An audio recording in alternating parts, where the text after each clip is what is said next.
Hello friends, intermittent fasting basically एक technique है जहां हम उपवास या फास्टिंग करते हैं अपनी वजन को कम करने के लिए, मेटाबॉलिक प्रॉब्लम्स को कम करने के लिए, डायबिटीज़, हाइपरटेंशन, कोलेस्ट्रॉल के कंट्रोल को इम्प्रोवाइज करने के लिए।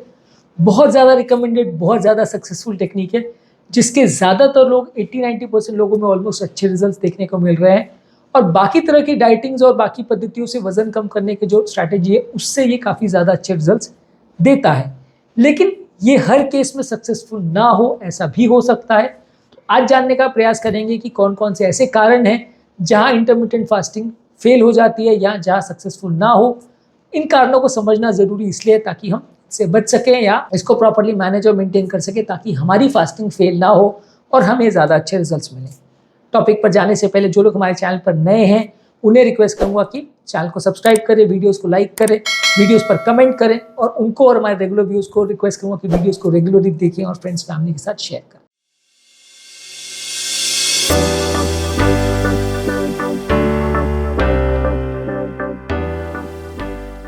इंटरमिटेंट फास्टिंग के results patient to patient vary कर सकते हैं। किसी को इससे ज़्यादा फायदा होगा, किसी को कम, किसी को 2-4 किलो का फायदा होगा, किसी को 10 किलो का, किसी को 20 किलो का। अलग अलग लोगों को वेट रिडक्शन में फ़ायदा कम ज़्यादा हो सकता है। बहुत सारे फैक्टर्स पर डिपेंड करता है। आपका बॉडी का मेटाबॉलिज्म कैसा है, आपका कितना डाइटिंग आप कर पा रहे हो, डाइटिंग के दौरान आप क्या खा रहे हो, कितनी एक्सरसाइज कर पा रहे हो, क्या क्या चीज़ें आपकी बॉडी में कैसे बिहेव कर रही है, कई बीमारियाँ तो नहीं है, कोई साइकोलॉजिकल इश्यूज़ तो नहीं है। तो केस टू केस इसमें रिजल्ट्स वेरी कर सकते हैं। अलग अलग व्यक्ति को सेम ड्यूरेशन फास्टिंग करने के बावजूद भी रिजल्ट्स वेरी कर सकते हैं। किसी को बहुत ज़्यादा होगा, किसी को नहीं होगा। ये चीज़ें 100% प्रेडिक्ट कर पाना पहले से थोड़ा मुश्किल है, पर हाँ, ज़्यादातर लोग को एटलीस्ट कुछ फ़ायदा इसमें ज़रूर मिलेगा। लेकिन 100% गारंटेड रिजल्ट्स हर एक व्यक्ति को मिलेगा ऐसा ज़रूरी नहीं है। तो इसलिए इसमें थोड़ा इंडिविजुअल वेरिएबिलिटी रहता है, किसी को कम, किसी को ज़्यादा फ़ायदा मिल सकता है। इसके अलावा कुछ लोगों को अगर कुछ बीमारियाँ हैं, जैसे किसी को डायबिटीज़ है तो उसको फास्टिंग करना मुश्किल पड़ेगा, शुगर बार बार फ्लक्चुएट करेगा। किसी को हार्मोनल प्रॉब्लम्स है तो उनको भी दिक्कत हो सकती है। किसी को हेल्थ रिलेटेड प्रॉब्लम्स है, किडनी वगैरह का प्रॉब्लम है, उनको भी दिक्कत हो सकती है।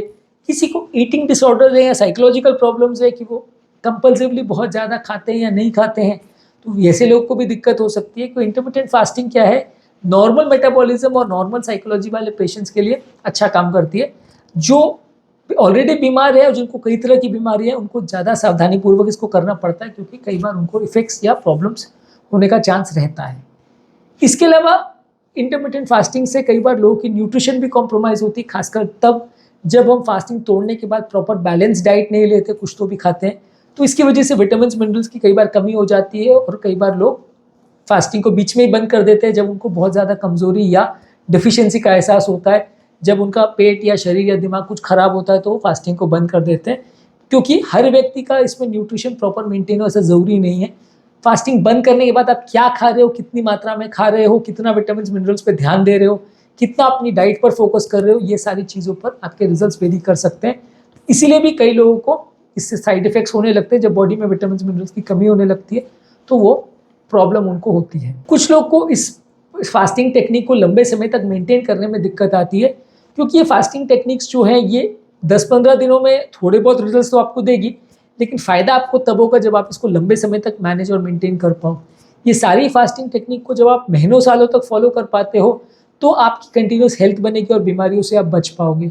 लेकिन आप इसको अगर महीना 2 महीना करके बंद कर दोगे या 2 महीना में आप फ्रस्ट्रेट हो जाओगे कि मेरे को बहुत अच्छे रिजल्ट्स नहीं मिल रहे हैं, मेरे पड़ोसी का तो 20 किलो कम हो गया, मेरा क्यों 5 किलो कम हुआ, तो ये सारी चीज़ों की वजह से लोग कई बार सस्टेन नहीं कर पाते और फिर बीच बीच में थोड़ा खाने लगते हैं। कई बार क्या होता है, इनफैक्ट मेरे साथ भी ये हुआ था कि फास्टिंग के बीच में हम ये सोचने लगते हैं यार ये तो चलता है, मैं तो एक चाय ही पी रहा हूँ, मैं एक बिस्किट खा रहा हूँ, चलो 50 कैलोरी ही है, चलो 100 कैलोरी ही है, क्योंकि इसमें क्या है मैक्सिमम 50 कैलोरी की अपर लिमिट है। तो हम क्या है, चलो 20 कैलोरी का है, चलो 50 कैलोरी का, ये थोड़ा खा लेते हैं, इसमें कितना कैलोरी होगा। तो ये सब की वजह से क्या है, हमारा बीच बीच में जो कंसिस्टेंसी है वो टूट जाती है और फास्टिंग को हम बीच बीच में बंद करने लगते हैं, जिसकी वजह से हमारा जो बॉडी का प्रॉपर फास्टिंग स्टेटस जो मेंटेन होना चाहिए कंटिन्यूसली पूरे 12 घंटे या 16 घंटे, वो नहीं हो पाता है और हम अपने आप को थोड़ी थोड़ी चीज़ें अलाउ करने लगते हैं। और जब हम ये अलाउ करते हैं तो ये लिमिट्स बढ़ती चली जाती हैं। पहले दिन हम 20 कैलोरी खाएंगे, फिर 50 कैलोरी खाएंगे, फिर 100 कैलोरी खाएंगे और फिर फास्टिंग का सिस्टम ही टूट जाता है और फिर हमको लगता है हमारे बस का नहीं है और फिर रोज़ आपको भूख भी लगने लगेगी कि यार थोड़ा तो खा लूँ। तो ये कारणों की वजह से लोग कई बार अपनी इस फास्टिंग को मेंटेन नहीं कर पाते और उनको लॉन्ग टर्म रिजल्ट्स नहीं मिल पाते। इसके अलावा कुछ लोगों को थोड़ा साइकोलॉजिकल प्रॉब्लम्स भी रहता है। साइकोलॉजिकल प्रॉब्लम्स की वजह से भी लोग कई बार फास्टिंग मेंटेन नहीं कर पाते। जब वो भूखे रहते तो उस समय दिमाग में कंटिन्यूसली भूख भूख के बारे में वो सोचते रहते हैं, उसको कंट्रोल नहीं कर पाते, ऑब्सेशन टाइप डेवलप हो जाता है और इसकी वजह से वो लंबे समय तक फास्टिंग मेंटेन नहीं कर पाते, उनके रिजल्ट्स कॉम्प्रोमाइज़ होने लगते हैं। तो यदि आपके साइकोलॉजिकल इश्यूज़ हैं तो फिर चांसेस ये है कि आपके फास्टिंग प्रॉपर मेंटेन ना हो पाए और आपको रिजल्ट्स उतने अच्छे ना मिल पाए। इसके अलावा कई लोग का ये प्रॉब्लम रहता है कि वो ओवर कंपनसेट करते हैं कि ऐसे टाइम जब फास्टिंग कर रहे हैं तो 12 घंटे की कर रहे हैं, लेकिन बाकी 12 घंटे में वो बहुत ज़्यादा खाने लग जाते हैं। उनको ऐसा लगता है कि चलो 12 घंटे तो फास्टिंग कर रहे हैं, बाकी 12 घंटे में हमको सब कुछ अलाउड है, हम तेल घी का शुगर का सारी चीज़ें खाएंगे, उससे कोई दिक्कत नहीं होगी, वजन कम होना चाहिए। पर आप पूरे दिन भर की कैलोरी अगर कैलकुलेट करो और उस 12 घंटे आपने बहुत ज़्यादा खा लिया और आपकी कैलोरी एक्सीड हो गई तो फिर फ़ायदा आपको उतना ज़्यादा नहीं मिलेगा। फास्टिंग करने के बावजूद भी आपकी बॉडी उतना वेट लॉस नहीं करेगी, होगा भी तो भी बहुत थोड़ा सा फ़ायदा होगा। तो अगर आप बाकी टाइम पे ओवर कंपनसेट करने लगते हो तो फिर आपको रिजल्ट्स अच्छे नहीं मिलेंगे। आपको प्रॉपर हेल्दी लाइफस्टाइल पूरे दिन भर ही मेंटेन करना पड़ेगा, तब आप ज़्यादा अच्छे रिजल्ट्स एक्सपेक्ट कर सकते हो। इसके अलावा कुछ लोगों में थोड़े हार्मोनल इम्बैलेंसेस वगैरह भी होते हैं। ज़्यादातर पेशेंट्स को इंसुलिन और ग्रोथ हार्मोन का थोड़ा बेनिफिशियल इफेक्ट मिलता है और ये हार्मोन्स आपके मसल लॉस को कम होने में बचाते हैं, लेकिन ये हार्मोनल फैक्टर्स का इन्फ्लुएंस हर व्यक्ति में सेम हो ऐसा ज़रूरी नहीं है, किसी में कम ज़्यादा होता है, तो इसकी वजह से लोग कई बार उनके रिजल्ट्स वेरी कर सकते हैं। अगला इशू ये होता है कि लोग की कई बार एक्सपेक्टेशंस भी अलग अलग होती है। कोई आदमी मान के चलता है कि मेरे को 5 किलो कम करना है, कोई सोचेगा 15 करना है, कोई सोचेगा 25 करना है। अब एक महीने में 15 किलो 25 किलो अगर आप एक्सपेक्ट करोगे तो आप अगर उतना स्ट्रिक्ट फास्टिंग नहीं कर पाओगे, या अगर मान लीजिए कर भी रहे हो तो भी उतने अच्छे रिजल्ट्स मिले ऐसा ज़रूरी नहीं है। 7 दिन का भी अगर आप फास्ट करते हो तो लगभग आपको एक दिन में अगर आप फास्टिंग करते हो तो लगभग 200 ग्राम 250 ग्राम जितना फैट आप जला सकते हो जब आप पूरे 24 घंटे अगर फास्ट करते हो तो उतना अगर आप फास्टिंग कर रहे हो और 6-7 दिन कर रहे हो, फिर आपको लगता है कि यार 6-7 दिन हो गए, मेरा वजन तो खाली 1-1.25 किलो कम हुआ, 6-7 दिन से मैं भूखा हूँ फिर भी मेरे को एक भी वजन का रिडक्शन बहुत ज़्यादा नहीं मिला, 1-8 किलो का फ़र्क पड़ा, तो आप फ्रस्ट्रेट होने लगते हैं। तो ये सारी चीज़ों को ध्यान रखना है कि ये प्रोसेस थोड़ा स्लो है, इसमें आपको रिजल्ट्स मिलेंगे लेकिन थोड़ा लंबे समय तक इसके साथ परसिस्ट करना पड़ेगा। अनरियलिस्टिक एक्सपेक्टेशंस आप लेके बैठ जाओ कि मेरे को एक ही हफ्ते में मेरे को 10 किलो वजन कम करना है, मैंने क्योंकि 7 दिन से खाना नहीं खाया तो मेरा 10 किलो कम हो जाना चाहिए, तो वैसा यूजुअली आपको रिजल्ट्स नहीं मिलेंगे और आप बहुत जल्दी डिप्रेशन में चले जाएंगे। तो जितना एक्सपेक्टेड है, जितना आपको रिकमेंडेड है कि मिल सकता है फ़ायदा, उतने की उम्मीद करें, बहुत ज़्यादा इसमें उम्मीद ना करें क्योंकि आप बाद में डिप्रेशन में चले जाएंगे। कुछ लोग कई बार बहुत इमोशनल होकर भी बहुत ज़्यादा खाने लगते हैं, इसको इमोशनल ईटिंग पैटर्न बोलते हैं। इसकी वजह से आप साइकोलॉजिकल प्रेशर में आके या डिप्रेशन एंजाइटी की वजह से भी बहुत ज़्यादा खाने लगते हो, तो ये भी एक थोड़ा प्रॉब्लम हो जाता है जिसकी वजह से लोग को अच्छे रिजल्ट्स नहीं मिलते हैं। कई बार लोग के सालों से एक तरह से खाने का पैटर्न रहता है, लोग उसको ब्रेक नहीं कर पाते हैं, उसको चेंज नहीं कर पाते हैं, तो वो उनके दिमाग में बैठा रहता है कि मेरे को इतने बजे खाना है, इतने बजे सोना है। वो पैटर्न्स को भी कई बार लोग ब्रेक नहीं कर पाते, तो फास्टिंग प्रॉपर नहीं हो पाती। इसके अलावा लोग कई बार अपने हंगर और सैटिस्फैक्टी सिग्नल्स को भी प्रॉपर मैच नहीं कर पाते, यानी जब भूख लगे तब खाना चाहिए, जब भूख शांत हो जाए तो नहीं खाना चाहिए। अब इसको भी लोग कई बार प्रॉपरली मैनेज नहीं कर पाते, जिसकी वजह से उनकी हेल्थ बिगड़ जाती है।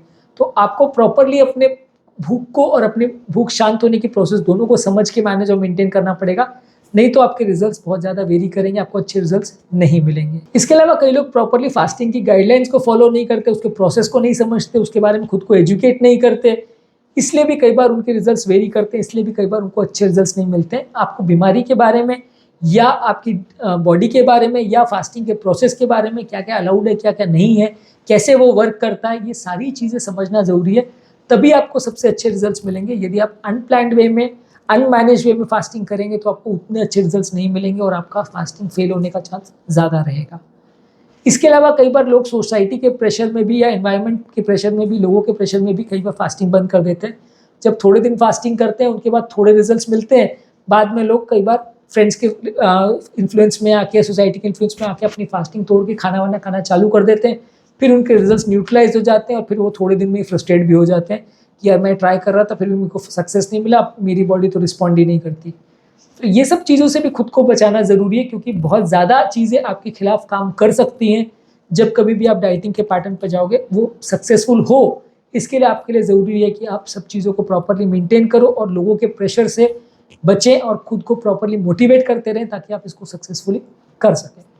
आज के टॉपिक में हमने बात की कि इंटरमिटेंट फास्टिंग कुछ लोगों में क्यों फेल हो जाता है, क्या कारण है इसके फेल होने में, और क्या कारण है कि वेरिएबल रिस्पॉन्स लोगों को मिलता है, किसी को अच्छा किसी को खराब। उम्मीद करूँगा कि आज के टॉपिक में कुछ नई बातें जानने को मिली होगी। जो लोग हमारे चैनल पर नए हैं उन्हें वेलकम करूँगा, उन्हें रिक्वेस्ट करूँगा कि हमारे वीडियोज़ को रेगुलरली देखें, चैनल को लाइक करें, वीडियोज़ पर कमेंट करें और अगर पॉसिबल हो तो फ्रेंड्स और फैमिली के साथ इनको शेयर भी करें।